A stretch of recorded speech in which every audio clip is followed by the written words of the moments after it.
Hello friends, welcome to let's quiz. आज के इस वीडियो में हम लोग बात करेंगे यहाँ पे सीटेट एग्ज़ाम 2024 जो आपका एग्ज़ाम यहाँ पे 21 जनवरी को होने वाला है। तो प्लीज़ दोस्तों वीडियो को स्किप मत करिएगा।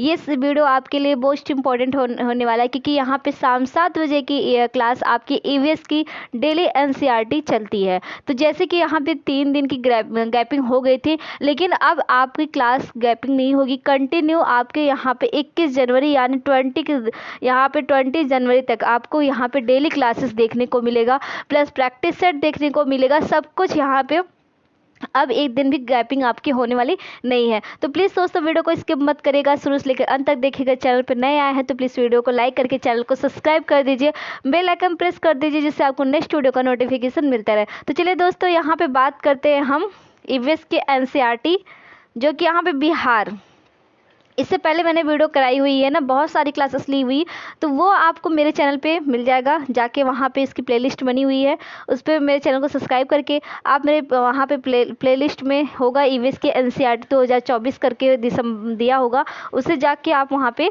सीरियल बाई सीरियल देख लीजिएगा क्लास कैसे तैयारी करनी है सीटेट की। इसके बाद ईवीएस की जो क्लासेस होती है आपको पूरा विथ एक्सप्लेन के साथ एनसीईआरटी कराई गई है, ठीक है। तो आज भी यहाँ पे यही बातें होगी, तो चलिए वीडियो को स्किप मत करिएगा, शुरू से लेकर अंत तक देखिएगा। तो हम वीडियो को स्टार्ट करते हैं। तो आज का हमारा टॉपिक है बिहार से। बिहार से आपके सीटेट में किस तरीके से क्या क्वेश्चन पूछता है वो आपको हम बताएंगे। तो हमारा पहला टॉपिक क्या है यहाँ पे बिहार। पहला पॉइंट देखिए, जैसे कि मैं हमेशा हर वीडियो में बोलती हूँ कि मेरी क्लास में आपको पेन और नोट्स की ज़रूरत होती है, उसको ज़रूर लीजिएगा। और जो टॉपिक यहाँ पे जो पॉइंट आपको कराई जा रही है तो वहाँ पे जो मेन पॉइंट है मैं आपको बताती जाऊँगी, उससे नोट करते जाइए क्योंकि ये आपके एग्ज़ाम के लिए मोस्ट इंपॉर्टेंट होने वाला है। तो चलिए दोस्तों स्टार्ट करते हैं। आज का हमारा टॉपिक है बिहार। बिहार से सीटेट में क्या पूछता है, ठीक है। अब चलते हैं, हमारा पहला पॉइंट क्या है। बिहार में मधुबनी नामक जिला है। यहाँ त्यौहार एवं खुशी के मौके पर घर की दीवारों और आंगन में कई तरह के चित्र बनाए जाते हैं। तो यहाँ पे क्या है, बिहार में मधुबनी नामक जिला है। यहाँ त्यौहार एवं खुशी के मौके पर घर की दीवारों और आंगन में कई तरह के चित्र बनाए जाते हैं। दूसरा पॉइंट हमारा क्या है, दूसरा पॉइंट ये है, यह चित्र पिसे हुए चावल के घोल में रंग मिलाकर बनाए जाते हैं, ठीक है। यहाँ पे देखिए एक मधुबनी एक जिला है जहाँ पे एक त्यौहार मनाया जाता है और उस त्यौहार में जो चित्र बनता है वो किससे बनता है, अब इसे ये नोट जरूर करिएगा, वो कहाँ पे, मधुबनी ज़िले में। इसे आप पहला पॉइंट डाल के दीजिए। यहाँ पे बिहार में एक मधुबनी ज़िला है जहाँ पे त्यौहार मनाया जाता है, तो वहाँ पे जो चित्रकला यानी पेंटिंग होती है वो किससे होती है, तो पीसे हुए चावल के घोल के रंग मिलाकर बनाया जाती है, यानी प्राकृतिक रंग होता है और पिसा हुआ चावल होता है, ये दोनों मिक्स करते हैं। इससे बात क्या होता है कि आपका चित्र यहाँ पे कंप्लीट हो जाता है। दूसरा पॉइंट यहाँ पे और चीज़ें लिखिए कि इन रंगों को बनाने के लिए क्या क्या ज़रूरत होती है, इसके बारे में हम बात करेंगे। तो इन रंगों को बनाने के लिए नील, हल्दी, फूल, पेड़ों के रंग आदि का इस्तेमाल किया जाता है। तो यहाँ पे क्या बात की जा रही है कि रंगों की जो बात होती है, यहाँ पे रंगों को किस तरीके से यहाँ पे यूज़ किया जाता है और इसमें क्या क्या यहाँ पे मिलाया जाता है, ये इसके बारे में बात की जा रही है। तो यहाँ पे देखिए नील कच्ची, ये क्योंकि देखिए प्राकृतिक ये जो पेंटिंग होती है वो प्राकृतिक पेंटिंग ये लोग अपने हाथ से तैयार करते हैं, तो इसके बारे में यहाँ पे क्या क्या यूज़ करते हैं उसके बारे में यहाँ पे बताया जा रहा है। तो लिखिए आप इसे, नील, हल्दी, फूल और पेड़ों के रंग आदि का इस्तेमाल किया जाता है इस पेंटिंग में। तो क्या क्या हुआ, पीसी हुई चावल, ठीक है, चावल को पीस देते हैं, फिर रंग मिलाते हैं और उस रंग जो मिलाते हैं उस वो किससे बनता है, तो नील, हल्दी, फूल और पेड़ के रंग के आदि के इस्तेमाल किया जाता है, ठीक है दोस्तों। अब इसके बाद यहाँ पे देखिए चित्रों में इंसान, जानवर, मतलब यहाँ पे जो चित्र अब बनता है इसके बारे में बताया। जो चित्र बनता है उस चित्र में क्या क्या बनाते हैं ये इसके बारे में बात की जा रही है इस वाले पॉइंट में। इस पॉइंट में क्या है, चित्रों में इंसान, जानवर, पेड़, फूल पक्षी, मछलियाँ आदि जीव जंतु साथ में बनाए जाते हैं। मतलब जो यहाँ पे बिहार में एक मधुबनी जिला है, उस जिले में क्या होता है, उस जिले में आपको यहाँ पे एक चित्र बनाया जाता है। उस चित्र को यहाँ पे देखिए किस चीज़ों से बनाई जाती है, पिसी हुई चावल से रंग मिलाकर, और जो वो रंग होता है उसमें नील, हल्दी, पेड़ के कलर को मिला के की जाती है। जो रंग बनाते हैं उस रंग से कौन सा चित्र बनाते हैं इसके बारे में बात की जा रही है। जैसे कि जानवर, इंसान, पेड़, फूल, मछलियाँ आदि जीव जंतु में बनाए जाते हैं। तो ये रही बात आपके बिहार के बारे में। जैसे कि मैंने आपको बताया कि मधुबनी नामक जिला है, यहाँ पे त्यौहार मौके आंगन में पिसी हुई चावल से पेंटिंग की जाती है। क्योंकि सीटेट भी यही पूछता है कि ऐसा कौन सा स्टेट है जहाँ पे पिसी हुई चावल से यानी नेचुरल यानी प्राकृतिक रंगों से यूज करके, प्रयोग करके वो चित्र बनाते हैं, जिसमें इंसान, जानवर, पेड़, फूल, पक्षी, यहाँ पे मछलियाँ आदि जीव जंतु देखने को मिलता है। इस तरीके से आपको एनसीईआरटी में देखने को मिलेगा, जो कि सीबीएसई वही टॉपिक उठा के क्वेश्चन आपसे पूछ लेता है। तो आपको यहाँ पे वहाँ पे 4 स्टेट दिए रहेंगे, ठीक है, 4 स्टेट आपको यहाँ पे दिए रहेंगे। तो उस स्टेट का नाम होगा, यहाँ पे क्या होगा, उस स्टेट का नाम होगा बिहार। बिहार में ऐसी पेंटिंग बनती है। अब इसके बाद देखिए यहाँ पे क्या चीज़ें हैं। अब देखिए यहाँ पे ये चीज़ें भी लिखी हुई है कि मधुबनी चित्रकला बहुत पुरानी है और इसका नाम इस ज़िले के नाम पर ही पड़ा। अब बात करें, देखिए जैसे कि मधुबनी यहाँ पे पेंटिंग यानी मधुबनी चित्रकला कहाँ पे प्रसिद्ध है, इस तरीके से भी पूछ सकता है। या फिर मधुबनी चित्रकला जो है वो किस ज़िले से यानी बिहार के किस ज़िले से प्रसिद्ध है और क्यों प्रसिद्ध है, ऐसे भी क्वेश्चन पूछता है। मतलब घुमा फिरा के आपसे क्वेश्चन कर सकता है। लेकिन आपको क्या करना है कि जो टॉपिक मैंने अभी आपको पढ़ाया बिहार से, उससे आप अगर अच्छे से पढ़ लिए, नोट कर लिए, तो इससे और भी कोई चीज़ें कहीं से भी आपको क्वेश्चन इधर उधर से, मतलब जो भी चीज़ें आप पढ़िए ना उन्हीं से क्वेश्चन आपको पूछा जाएगा, ठीक है। तो इसे आप विशेष याद करिएगा और विशेष ध्यान दीजिएगा कि जो बिहार का जो टॉपिक मैंने अभी पढ़ा है, इससे बहुत ही ज़्यादा करके क्वेश्चन आपको देखने को मिलता है सीटेट के एग्ज़ाम में, फर्स्ट पेपर में। तो यहाँ पे बात की जा रही है मधुबनी की, जो कि मैंने आपको बता ही दिया है। अब बात करते हैं यहाँ पे श्रीनगर के बारे में। अब यहाँ पे श्रीनगर के बारे में बात करेंगे। देखिए श्रीनगर इस तरीके से इसकी वादियाँ होती है और कितना सुंदर यहाँ पे जो नेचुरल यानी नेचर है यहाँ का इतना अच्छा होता है कि यहाँ पे लोग घूमने जाते हैं और इसके बाद अपना समय बिताते हैं। कुछ लोग वहीं पे रहते हैं, तो ये किस तरीके से अपना जीवन यापन करते हैं, सब कुछ हम आपको बताएंगे श्रीनगर के बारे में। तो यहाँ पे प्लीज़ वीडियो को अगर पसंद आ रही तो प्लीज़ वीडियो को लाइक कर दीजिए, चैनल को सब्सक्राइब कर दीजिएगा चैनल पर नए आए हो तो प्लीज़ दोस्तों इसे अपने दोस्तों तक जरूर शेयर करिएगा। तो बात हो रही थी यहाँ पे श्रीनगर के बारे में कि श्रीनगर जो है ये किस तरीके से यहाँ पे कितना अच्छा, देखिए कितना सुंदर, यानी इसका जो प्राकृतिक नेचर है ये कितना ही सुहाना लग रहा है। तो यहाँ पे देखिए बात आती है श्रीनगर के बारे में, तो इससे भी सीबीएसई जो है कि सीटेट के एग्ज़ाम में क्वेश्चन आपके देखने को मिलता है। तो ये भी बात करते हैं यहाँ पे देखिए श्रीनगर से, ठीक है।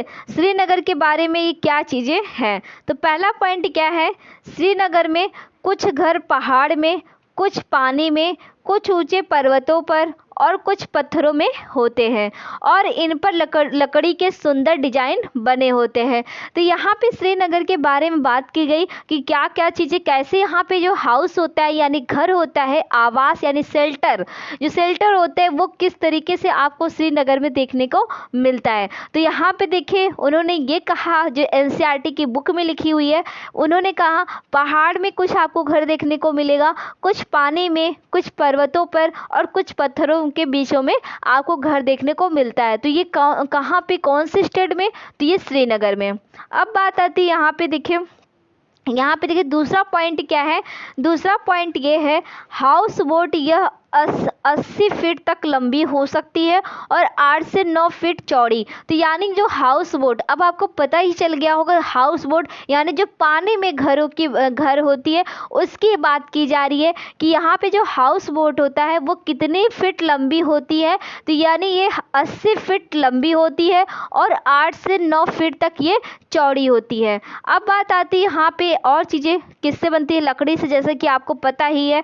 अब बात आती है यहाँ पे देखिए दूसरा नेक्स्ट पॉइंट, डोंगा यहाँ पे देखिए दूसरा पॉइंट क्या है, डोंगा ये नाव झेलम नदी में डल झील में मिलती है, यानी डोंगा। अब देखिए भाई हाउस बोट की बात की जा रही थी, वहाँ पे जो छत होती है उसमें नक्काशी की जाती है यानी चित्र की जाती है, और इसके बाद वहाँ पे जो चीज़ें बनती है लकड़ियों से बनती है, और वह कितनी लंबी होती है, तो ये 80 फीट लंबी और 8 से 9 फीट चौड़ी होती है। ठीक है, 8 से 9 फीट चौड़ी होती है, 80 फीट लंबी ये होती है। तो कौन होता है, तो हाउस बोट होता है। अब बात करते हैं यहाँ पे डोंगे के बारे में बात करते हैं। हाउस बोट के बारे में पहले सुन लीजिए, हाउस बोट क्या है। हाउस बोट पर्यटकों के लिए बहुत ही फेमस होता है। अब डोंगा की बात करते हैं कि डोंगा क्या चीज़ें श्रीनगर के लिए प्रयोग की जाती है।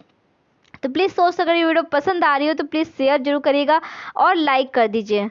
डोंगा ये नाव झेलम नदी में डल झील में मिलती है। तो बात की जा रही है यहाँ पे डोंगा कहाँ पे मिलता है, झेलम नदी में और यानी डल झील में। ठीक है, इसके अंदर कई कमरे होते हैं और अंदर से यह एक घर की तरह लगती है। इन पर लकड़ियों के सुंदर डिजाइन बनाए जाते हैं और इसके छत पर डिजाइन होता है, उसे क्या कहते हैं, उसे ख़त्म बंद कहते हैं। इसके बाद यहाँ पे बात की जा रही है नेक्स्ट पॉइंट हमारी, जो कश्मीर के गांव में घर पत्थर से बनते हैं और ढलान वाली छतें होती हैं। तो कुछ पुराने घरों में विशेष प्रकार के यहाँ पे कुछ विशेष प्रकार की क्या होती है कि कुछ विशेष प्रकार की खिड़कियाँ होती हैं जो दीवारों पर निकली होती हैं। तो इन्हें क्या कहते हैं, तो इन्हें डैब कहते हैं। अब बात आती है डैब क्या होता है। अभी वैसे मैंने आपको बताया ही कि जो खिड़कियाँ निकली होती है यानी उभरी होती हैं, जो दीवारों पर निकली होती हैं, यानी यहाँ पे देखिए ये चीज़ें कही गई ना, अभी आपको दिखा रहे, देखिए यहाँ पे दिया है कश्मीर के गांव में घर पत्थर से बनते हैं। तो यानी जो कश्मीर का जो गांव होता है वो पत्थर से बना होता है। लद्दाख में भी देखिए आपको जो घर होता है, मैंने अभी नेक्स्ट वीडियो में बताया था कि जो लद्दाख होता है वो आपका जो घर होता है वो भी पत्थरों की, जो उसकी दीवारें होती है पत्थरों की काट कर वहाँ पे सीरियल बाई सीरियल रख के दीवार बनाई जाती है, और उनका जो छत होता है लकड़ी मोटे लकड़ी के तनों से बनाई जाती है। तो ठीक है, तो ये रही बात आपके लिए लद्दाख के बारे में।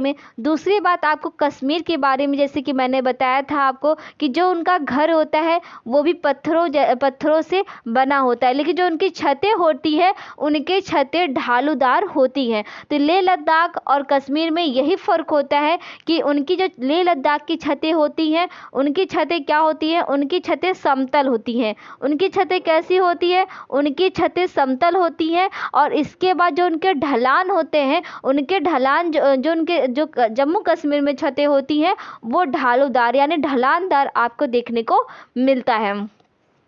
तो कुछ पुराने घरों में विशेष प्रकार की, यानी कश्मीर के बारे में बात की जाए, जो पुराने घर होते थे विशेष प्रकार के होते थे, तो उनमें क्या होता था, उनमें जो खिड़कियां होती थी वो दीवारों पर निकली होती थी। तो उन्हें क्या कहते थे, तो उन्हें यहाँ पे डैब कहते थे। इनमें सुंदर डिजाइन बना होता था। इसके बाद यहाँ पे और भी चीज़ें की जा रही है, जैसे कि कुछ पुराने घर पत्थरों के बने हुए हैं और कुछ ईंट और लकड़ी के भी होते हैं। दरवाजे और खिड़कियों में सुंदर मेहराब की जाती है। तो यहाँ पे देखिए दूसरा पॉइंट क्या है कि कुछ जो पुराने घर होते हैं क्या होते हैं, तो जो कुछ पुराने घर होते हैं वो पत्थरों के बने, यानी विशेष प्रकार वो कैटेगरी में जो आता है ना, वो विशेष प्रकार की कैटेगरी में आपको देखने को मिलता है। तो उनकी खिड़कियों की जो उनकी खिड़कियाँ होती है वो दीवारों से थोड़ी सी उभरी होती है, तो उनको क्या कहते हैं, डैब कहते हैं हम। तो जो कुछ पुराने घर पत्थरों के बने हुए हैं उनके जो कुछ ईंट और लकड़ियां के भी दरवाजे और खिड़कियों में सुंदर मेहराब की जाती है। मतलब जो पुराना भी घर होता है ना, तो उनके जो पत्थर और लकड़ियां जो घर बनी होती है तो उनकी जो खिड़कियों और दरवाजे होते हैं उनमें भी सुंदर मेहराब की जाती है। तो ये भी आप नोट करिएगा, ये मेहराब और डैब ये आपके जम्मू कश्मीर के घरों में देखने को मिलता है।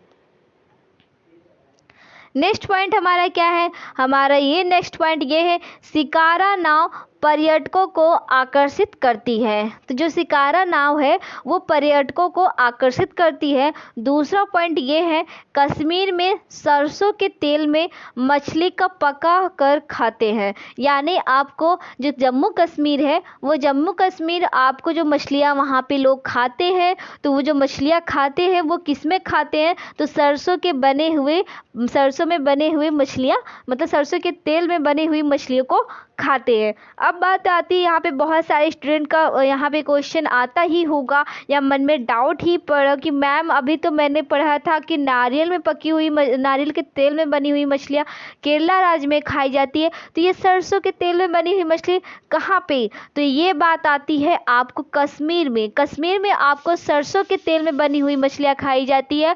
और इसके बाद नारियल के तेल में बनी हुई मछलियाँ आपको गोवा राज्य में देखने को मिलता है। यानी वहाँ का ये प्रसिद्ध भोजन है, ये आप विशेष ध्यान दीजिएगा। और जम्मू कश्मीर में तो सरसों के तेल में बनी हुई मछलियाँ। दूसरा आपको देखने को मिलता है कहवा और यहाँ पे कढ़ाई राजमा। ये 3 चीज़ यानी बहुत ही फेमस होता है। सरसों के तेल में बनी हुई मछली, कहवा जो कि इलायची और केसर बादाम डाल के दी जाती है। तीसरा आपका कढ़ाई राजमा, वहाँ पे जो कि आपका करंट में अभी जीआई टैग मिला है राजमा को और पनीर को। तो ये कहाँ पे प्रसिद्ध है? तो ये जम्मू कश्मीर में। ये आपका करंट का क्वेश्चन है कि जो पनीर और राजमा का जीआई टैग कहाँ पे मिला है, तो ये आपको जम्मू कश्मीर के अंदर देखने को मिला है। तो ये रहा आपका करंट। और दूसरी पॉइंट ये आपका जम्मू कश्मीर का ये प्रसिद्ध पकवान है। अब आपको समझ ही आ गया होगा। सॉरी, यहाँ पे देखिए गोवा राज्य नहीं होगा, इसे कैंसिल करिएगा, गोवा राज्य नहीं। यहाँ पे जो नारियल के तेल में बनी हुई मछली होती है, यहाँ पे देखिए, तो यहाँ पे देखिए मैंने इसे कट किया, गोवा राज्य ही है। जो नारियल के तेल में बनी हुई मछली होती है वो गोवा राज्य में, और सरसों के तेल में बनी हुई मछली जम्मू कश्मीर में। आई होप आपको चीज़ें समझ में आ गया होगा। दूसरी बात यहाँ पे देखिए कहवा, जो कि अभी मैंने आपको बताई, कहवा कश्मीर की एक खास किस्म की चाय होती है। वह जो कहवा होता है वहाँ जम्मू कश्मीर में इसे चाय बोलते हैं, जो कि बादाम और केसर डाल के दी जाती है। दूसरी बात यहाँ पे देखिए उर्दू, यानी उर्दू डोंगरी कश्मीर की भाषा है। तो कश्मीर की 2 भाषाएं हैं जो कि उर्दू और डोंगरी, ठीक है।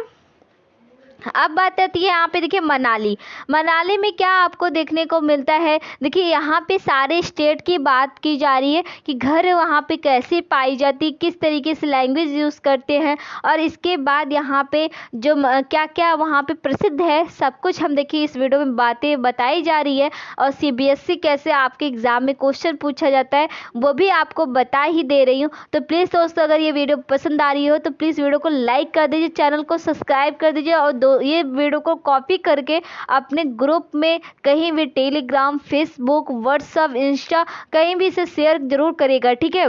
तो प्लीज़ दोस्तों वीडियो को लाइक जरूर कर दीजिए। तब हमारा नेक्स्ट पॉइंट देखिए, अब यहाँ पे नेक्स्ट टॉपिक है मनाली आखिर ये है क्या, ठीक है। मनाली आखिर यहाँ पे क्या चीज़ें फेमस है। तो मनाली में बारिश भी होती है और बर्फ़ भी पड़ती है। तो यहाँ घर पत्थर और लकड़ी के बने होते हैं, जिनकी जो छतें होती हैं वो ढालूदार होती हैं।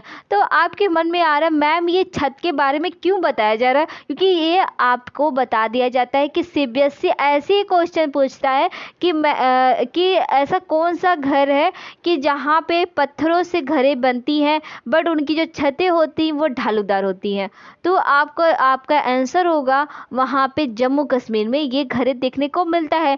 दूसरा कैसे क्वेश्चन पूछता है कि ऐसा कौन सा स्टेट है जहाँ पे बांस से घरों बनाए जाते हैं, यानी बांस की लकड़ी से घर बनी होती है। बच्चे जो है स्कूल जाते हैं तो वो कहाँ से जाते हैं, तो वो बांस की बनी हुई पुल से बच्चे स्कूल घर पे जाते हैं। तो ये सारे टॉपिक आपको यहाँ पे देखिए मैंने पढ़ा ही दिया है, लेकिन आपको बता रही हूँ कि किस तरीके से CBSE आपसे क्वेश्चन पूछ सकता है। तो यहाँ पे देखिए मनाली में क्या है, मनाली में ये है कि मनाली में बारिश भी होती है और बर्फ भी बहुत ही पड़ता है। अगर यहाँ की जो घरें होती, ये छतें समतल होती तो बहुत ही दिक्कत होगा, हमेशा लीक की प्रॉब्लम होती रहती। और इसके बाद ये मतलब जो पानी, हमेशा बारिश होती तो पानी को कितना इकट्ठा करते हैं, उनके घर क्या होते, कमज़ोर हो जाते। इसलिए क्या होता है, छतें ढालूदार होती ताकि बर्फ़ भी आसानी से फिसल जाए, बारिश भी आसानी से निकल जाए। ठीक है, इसीलिए होती है बारिश, यानी मनाली में बारिश भी बहुत होती है और इनकी जो बर्फ़ भी बहुत ही पड़ता है। इसलिए यहाँ की जो घर होती है पत्थर और लकड़ी के बने होते हैं। पत्थर से दीवार बनी होती है, जो छज्जा होता है यानी छत होता है वो लकड़ी के ढालूदार छतें देखने को आपको मिलता है मनाली में। अब बात आती है यहाँ पे देखिए आंध्र प्रदेश के बारे में, जो कि ये भी आपको यहाँ पे पढ़ना बहुत ही ज़रूरी होगा कि आंध्र प्रदेश से आपको सीटेड में क्या पूछता है।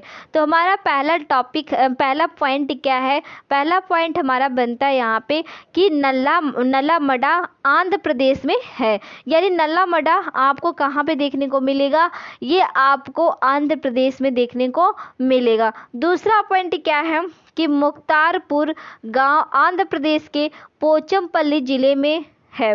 ठीक है, तो ये मुख्तारपुर कहाँ पे देखने को मिलेगा, ये आपको पोचमपल्ली ज़िले में देखने को मिलेगा। इसके बाद यहाँ पे देखिए आंध्र प्रदेश में लोगों का एक समूह एक विशेष कैंप लगाता है। इस कैंप के द्वारा कम उम्र की शादीशुदा लड़कियों को दोबारा स्कूल भेजने में मदद की जाती है। तो यहाँ पे क्या बात की जा रही है कि आंध्र प्रदेश में लोगों का एक समूह एक विशेष कैंप लगाता है। इस कैंप के द्वारा कम उम्र की शादीशुदा लड़कियों को दोबारा स्कूल भेजने में मदद की जाती है।